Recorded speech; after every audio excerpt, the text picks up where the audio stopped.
cari segmen yang punya margin atau profitabilitas tinggi.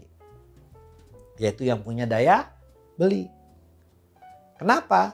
Karena kalau nggak ada untungnya, yang ada capek doang. Kalau bahasa gaulnya begitu tuh emak-emak tuh.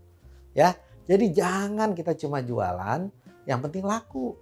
Kita jualan yang paling penting adalah punya untung dan banyak. Cari margin, makin tinggi margin makin bagus. Apa sih itu Pak margin? Anggaplah modal Anda beli 100, lalu Anda jual 50. Untung Anda 50. 50 itu yang disebut margin. Ya. Bayangin kalau kompetitor ternyata jualnya 120. Modal dia 100, jualnya 120, untung dia 20. Tapi harus gaji karyawannya. Dan itu nggak nutup kalau jualannya sedikit. Karena gaji karyawan sebulan berapa. Terus kenapa kita bisa jual harga lebih mahal? Oh kita kasih merek. Oh kita packingnya lebih bagus. Oh kita kasih rasa-rasa yang agak beda. Padahal itu cuma pendekatan micin aja.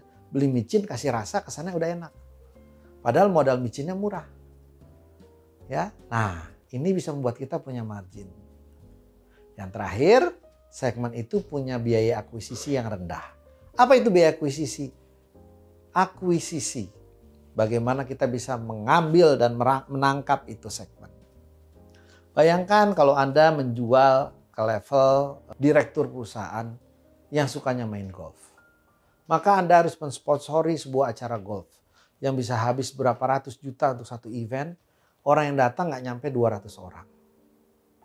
Itu berarti biaya akuisisi per orangnya anggaplah 100 juta bagi 200, 500 ribu per orang.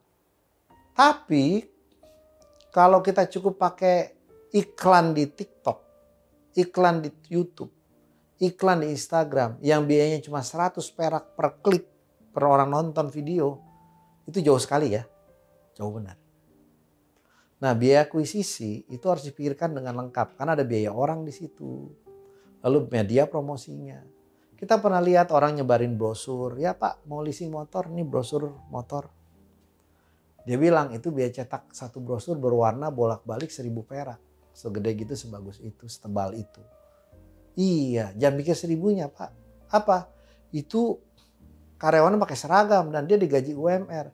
Kalau digaji Jakarta 5 juta sebulan, bagi dengan 25 hari kerja, maka 200 ribu sehari. Kalau dia cuma nyebarin 100 brosur, maka 200 ribu bagi 100 itu 2000 perak ongkos orangnya, 1000 perak ongkos cetaknya, 3000 perak biaya akuisisinya. Dari yang disebar 100 biji itu, ternyata yang nyangkut cuma 1. Yang membeli cuma 1. Ya kalau gitu kita bisa lihat biayanya sudah berapa itu. Ya, satu customer 300 ribu rupiah. Satu customer 300 ribu rupiah. Itulah biaya akuisisi. Segmen ideal adalah yang segmennya tumbuh berkembang, masih aktif dia, marginnya, profitnya tinggi, dan akuisisinya rendah. Apakah ini selalu Anda pikirkan ketika milih target? Ya, kembali ke kasus targeting tadi. Maka kalau kita dapat calon pasangan yang sudah nggak mau tumbuh kembang lagi, yang nggak mau capek, mintanya dilayanin. Sudah gitu modalnya nggak ada, bukan keluarga yang punya mampu, nggak punya duit banyak, nikah sama dia harus nyari kontrakan, orang tuanya nggak mau ngasih rumah. Lalu anak itu minta diservis mulu, jajannya harus ke mall, nggak mau makan di pecel lele pinggir jalan. Berarti buat seorang playboy yang nggak nyari agama dan nggak nyari nilai-nilai luhur, dia bukan segmen yang ideal. Nah, semoga Anda paham bagaimana cara membeli segmen yang ideal. Oke? Lanjut. Ya, selain hal yang tadi, ya. Nah, kalau tadi segmen yang ideal, targeting juga punya kriteria lain. Contoh ukuran. Seberapa besar dan potensi makin besar nggak ke depan pasarnya.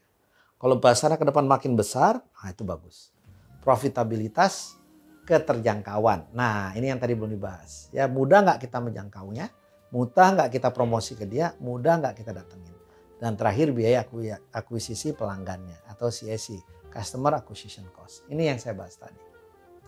Targeting penting sekali ya. Karena beda segmen, akan beda cara menjual, akan beda cara promosi, akan beda cara distribusi, dan akan beda biaya serta profit